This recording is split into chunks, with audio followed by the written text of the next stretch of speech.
जैन मित्रांनो, सर्व मुलांना पडलेला सर्वात महत्वाचा प्रश्न म्हणजे ग्राउंडला गैरहजर राहिले तर पुढे काय करायचं. आता मुलं 3 कारणांमुळे गैरहजर राहतील. पहिलं, जर सीपीचं ग्राउंड आणि चालकचं ग्राउंड दोन्ही एकाच दिवशी आले तर. दुसरं, त्यांचं मेडिकलचा इश्यू असेल, म्हणजे काय इंजुरी वगैरे झाली असेल तर.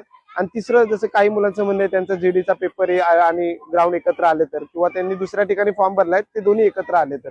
या तिन्ही गोष्टींसाठी काय करायचं ते सांगतो. जर तुम्ही सीपी आणि चालकला भरला असेल तर तुम्हाला काय करायचंय, तुम्हाला जे महत्वाचं ग्राउंड वाटतंय तिथे जाऊन पहिलं देऊन या, तिथून लेखी आदेश घ्या पुरावा म्हणून, नंतर दुसरीकडे ग्राउंड द्यायला जावा.